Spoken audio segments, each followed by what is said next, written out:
We're going to start with a passage in Hebrews 4. Hebrews chapter 4. Actually, we're going to start in 3:16 and read down through the first part of 4. Hebrews chapter 3, we'll start reading in verse 16. The subject for tonight is different times that we are made aware of Israel's lack of faith in the desert. Early on, we could almost give them a pass because they were just getting to know God. But after Sinai, as they move on and they have some battles with some of the surrounding people as they're moving toward Canaan, and then eventually as they get to the border of Canaan, it just doesn't get better. They don't suddenly turn into a people full of faith who are convinced that they can do what God told them that they were going to do. So we'll look at three different instances of problems with their faith and the outcomes of those, and then we'll close up with another passage from the New Testament that deals with some of that. Beginning in Hebrews 3:16, who were the ones who heard and rebelled? Were they not all those that Moses led up out of Egypt? And with whom was he angry for 40 years? Was it not with those who sinned, whose bodies perished in the wilderness? And to whom did God swear that they would never enter his rest, if not to those who disobeyed? So we see that they were not able to enter because of their unbelief. Therefore, since the promise of entering his rest still stands, let us be careful that none of you be found to have fallen short of it. For we also have had the good news proclaimed to us, just as they did. But the message they heard was of no value to them, because they did not share the faith of those who obeyed. So the Hebrew writer, it's a beautiful section in 3 and 4 where he talks about God's promise of rest and the opportunity to enter into his rest, and how so many generations have said no, but how he was hoping his generation, and we would say to our generation the same thing, that we hope that we would listen and enjoy that rest. Now go to Numbers chapter 13. Numbers chapter 13. All three of these passages are in Numbers. Numbers chapter 13, and we're going to start in 25.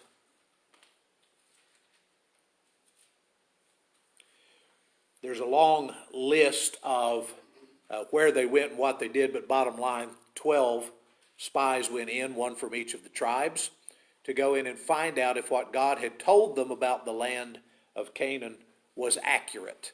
And the things that they see and the things that they experience, that they report on when they get back, are the source of the first problem of unbelief. Beginning in verse 25, at the end of 40 days, they returned from exploring the land. Again, Old Testament test, how many days? 40 days, right? So they come back after 40 days. They came back to Moses and Aaron and the whole Israelite community at Kadesh in the desert of Paran. There they reported to them and to the whole assembly and showed them the fruit of the land. They gave Moses this account. We went into the land to which you sent us, and it does flow with milk and honey. Here is its fruit. But the people who live there are powerful, and the cities are fortified and very large. We even saw descendants of Anak there. The Amalekites live in the Negev, the Hittites, Jebusites, and Amorites live in the hill country, and the Canaanites live near the sea and along the Jordan. Caleb silenced the people before Moses and said, we should go up and take possession of the land. We can certainly do it. But the men who had gone up with him said, we can't attack those people. They're stronger than we are. There spread among the Israelites a bad report about the land they had explored. They said, the land we explored devours those who live in it. All the people we saw there are of great size. We saw the Nephilim there. The descendants of Anak came from the Nephilim. We seemed like grasshoppers in our own eyes, and we looked the same to them. Realize that as they went through the land of Canaan, they were not undetected. Sometimes when we think about spies, we think that, they were hiding in the bushes and nobody ever saw them. They went in and traveled around a little bit like Abraham would have done in his day. They were free to roam through the land. And the things that they saw were amazing, but also a little bit terrifying. They didn't see themselves going head to head in battle with the people that they saw in Canaan. And so their lack of faith turned against them. They weren't able to accept that God could do the things. One of the interesting things mentioned twice, the descendants of Anak, or the descendants of the Nephilim. You remember when we were studying in Genesis 6, the sons of God took the daughters of man for their wives, and they had the Nephilim. We still don't know exactly what that means, but these guys were big and bad and scary, and the Israelite warriors didn't want to have anything to do with them. So after all of this traveling, after all of God's signs in their presence, after God taking care of them for the few months that it took to get from Egypt to Sinai to the border of Canaan, they're ready to give it up. Here's chapter 14, beginning in verse 1. That night all the members of the community raised their voices and wept. All the Israelites grumbled against Moses and Aaron. The whole assembly said to them, "If only we had died in Egypt or in this wilderness. Why is the Lord bringing us to this land only to let us fall by the sword?" So same story that we had. Why did he bring us across the Red Sea? He could have just let us die in Egypt. Now we're going to starve to death in the desert. Why did he bring us this far and now we don't have any water? We hate this manna. Give us some meat to eat. Constant bickering, constant lack of faith. And so we see the Hebrew writer describe it very succinctly. God said, "I will never let these people enter my rest." It's just not going to happen. So God withdraws them from the border. They go backwards instead of forwards, and they're not going to be able to go in and take the land. Not because God could not have given it to them, but because they did not believe and would not accept the gift that God was giving to them. All right, go to Numbers 20. Numbers 20. This time, the lack of faith is more on the part of Moses, but I'm going to give Moses a little bit of a break because Moses has been leading a group of people that are just hard to lead. If you are the greatest of leaders and you have terrible followers, it's still the same kind of outcome, right? So Moses has been struggling with these people since day one. He didn't want the job to begin with, and he got it, and he did a good job with it, but he was never quite convinced that he was the right man for the job. But here's the second time that Moses and Aaron are called upon to bring water from a rock. Before, they were told to go up and to strike the rock, and the rock would give its water. Here's the instructions this time.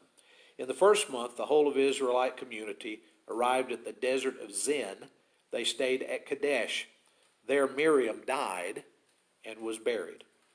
There was no water for the community, and the people gathered in opposition to Moses and Aaron. They quarreled with Moses and said, "If only we had died when our brothers fell dead before the Lord.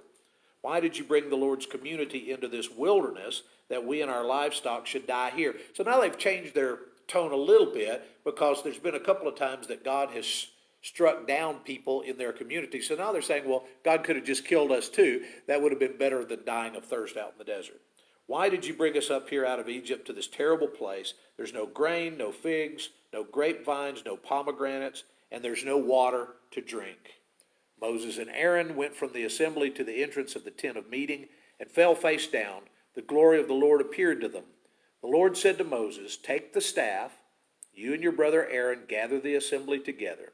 Speak to the rock before their eyes, and it will pour out its water.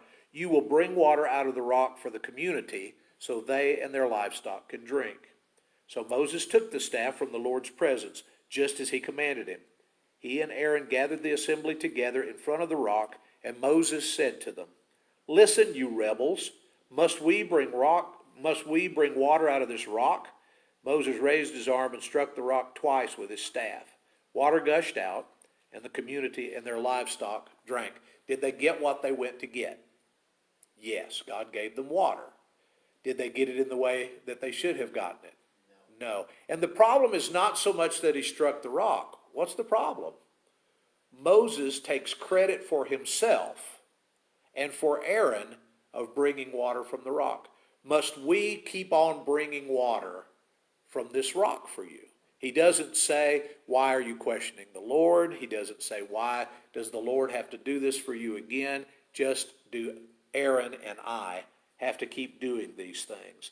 And so the Lord said to Moses, verse 12, and to Aaron, because you did not trust in me enough to honor me as holy in the sight of the Israelites, you will not bring this community in the land that I give them.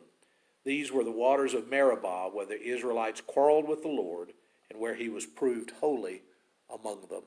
So again, Moses has done close to 40 years worth of work now on behalf of the Lord, but he's not going to get to go into the land of promise because he doesn't have enough faith to honor God instead of honoring himself. Do you think this is out of character for Moses? I do. I think this is a weak patch. This is not the Moses that we know. This isn't the Moses that was described as the meekest man on the earth. This is Moses on the edge. This is Moses getting older. He's past 100 years old. He's still in a leadership position for a whole bunch of folks that are constantly complaining, and he lets his ego get ahead of his faith. But he was a man that did a great job for a long time, but in the end, he let his faith go in favor of his own ego. Right? And then one more. Look at Numbers 21, just over a page or two. And we'll begin in verse 6.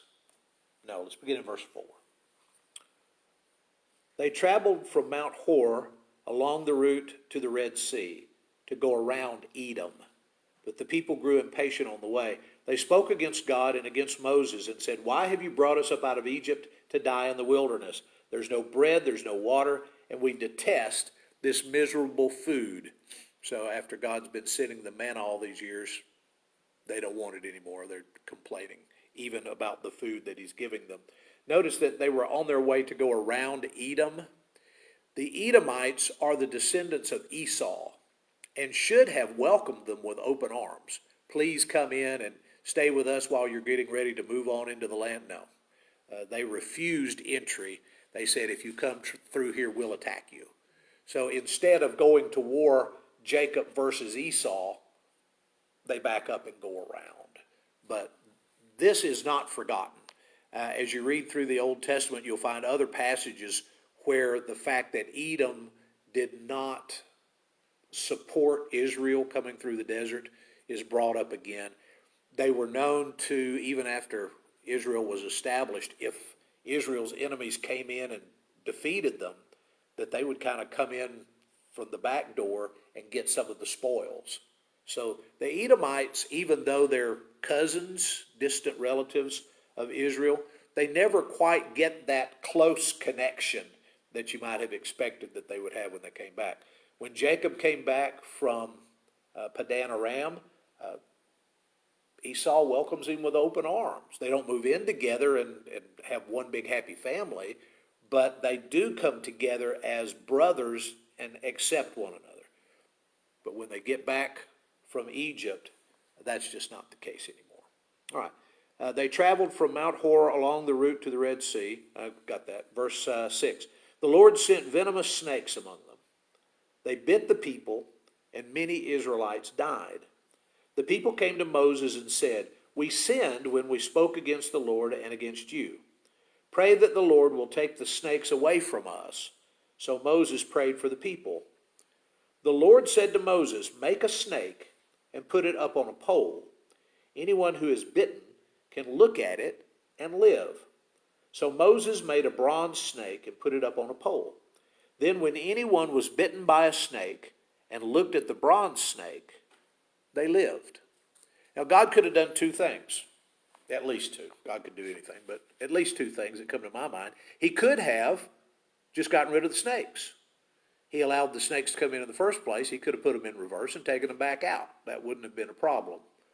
But he doesn't. Instead, he puts the responsibility on the people who were doing the complaining in the first place. You are the ones who are responsible for me having to discipline you, and you're going to be the ones who are responsible for undoing the damage that's being done by the snakes. Do you think that there were people who were too stubborn to look at the snake on the pole? You'd think that they would catch a clue, right? You'd think that they would do what God had called them to do.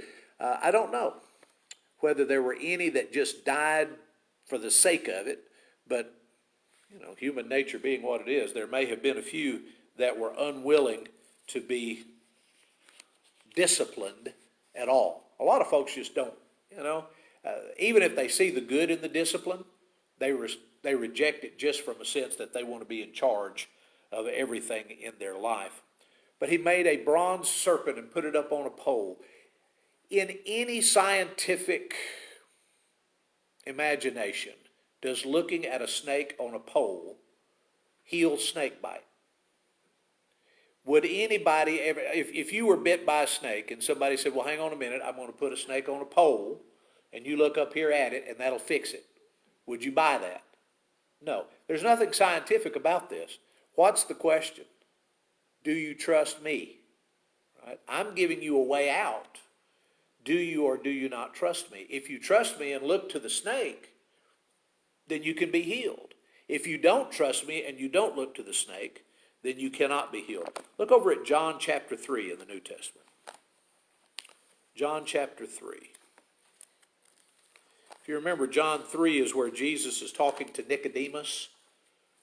Lots of amazing things that Jesus said to Nicodemus that have been passed down to us. For God so loved the world, that was a statement made to Nicodemus and passed down to us.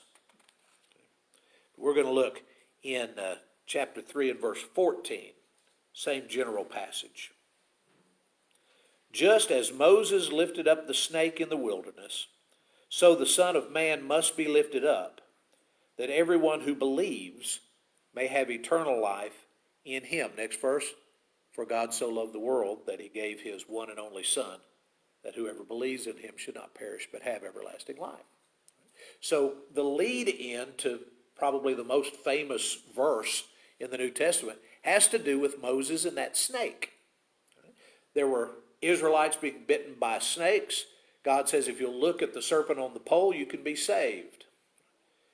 Jesus says, I'm going to be lifted up like the snake was lifted up, so that if you look to me, you can be saved. Okay, back to science.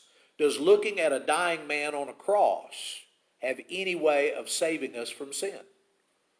Zero, right?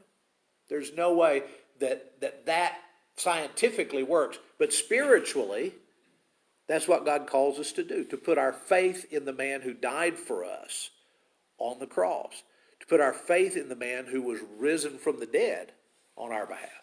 So Jesus compares himself back to that point of healing when the snake was lifted up and calls on us to believe in him. So we'll leave Moses and the Israelites at that point, but there's a transition coming up. Right? When God tells Moses that he's not going to let him lead the children of Israel into the land of Canaan, the immediate question is, well, then who's going to do it?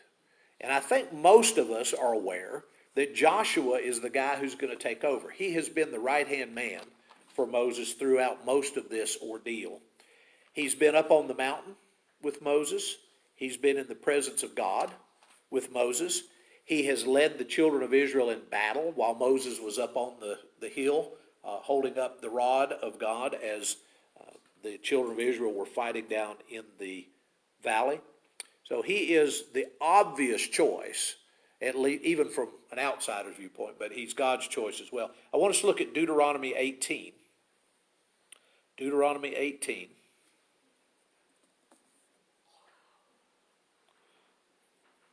And we're going to start in verse 14.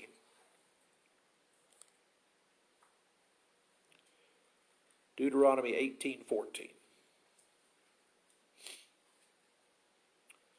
The nations you will dispossess. Listen to those who practice sorcery and divination. But as for you, the Lord your God has not permitted you to do so.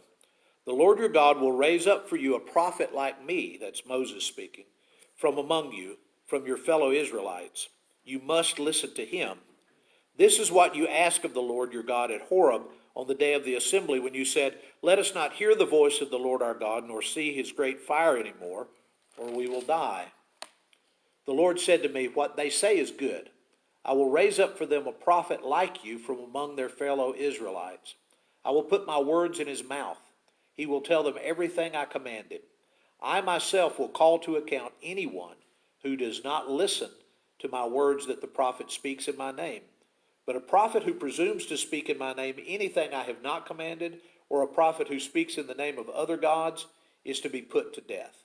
You may say to yourselves, 'How can we know when a message has not been spoken by the Lord? If what a prophet proclaims in the name of the Lord does not take place or come true, that is a message the Lord has not spoken. That prophet has spoken presumptuously, so do not be alarmed.'" So he gives them a hint as to who's coming, this idea that Joshua is going to be like Moses, that I'm going to put my words in his mouth, he's going to get messages from me that he'll pass on to you, which all of that happens. But this is what we call a typological prophecy, a messianic prophecy. It is a prophecy that's fulfilled more than once. God raises up a deliverer from among the people, Joshua, but he also raises up a deliverer from among the people, Yeshua, Jesus Christ, and gives him the things that we must know. And if you don't listen to Jesus, then that person is to be cut off. Look at John chapter 1. This is what the Israelites were thinking about that prophecy during the time that John the Baptist was getting things ready for Jesus to start his ministry. Okay? John chapter 1, and we'll start in verse 19. This was John's testimony when the Jewish leaders in Jerusalem sent priests and Levites to ask him who he was. He did not fail to confess, but confessed freely, "I am not the Messiah." They asked him, "Then who are you? Are you Elijah?" There was a rumor that Elijah would come back and be the forerunner of Messiah. He said, "No, I'm not." "Are you that prophet?" He answered, "No." That's a reference back to Moses. "I will raise up a prophet from among the people, and he will be like you," right? Miraculous, my words in his mouth, people have to listen to him. And he says, "No." Finally they said, "Then who are you? Give us an answer that we can take back to those who sent us. What do you say about yourself?" John replied in the words of Isaiah the prophet, "I'm the voice of one calling in the wilderness, make straight the way for the Lord." So people were looking for either Elijah to show up, right? Elijah didn't die, so he could come back and finish out his life getting ready for Messiah. Jesus calls John the Baptist Elijah. He said that really is the spirit of Elijah. Or are you maybe that prophet? So going back to Deuteronomy 18, are you that prophet that God told Moses he would raise up? So even in Jesus' day, they understood that Joshua was a temporary thing. He was to lead the people physically into rest, into the deliverance in Canaan, but that there was one more, that there was a Messiah coming that would be even more important than Joshua. So pop quiz, out of all of the people that left Egypt, how many went into the land of promise? Just two. Joshua and Caleb. Joshua and Caleb. So we'll move on over into the conquest. Lord willing, next Sunday we'll start talking about how they got across the Jordan and into the land of Canaan and the things that they did in setting up what God had been promising to them for all those years. Any other comments, thoughts? Okay.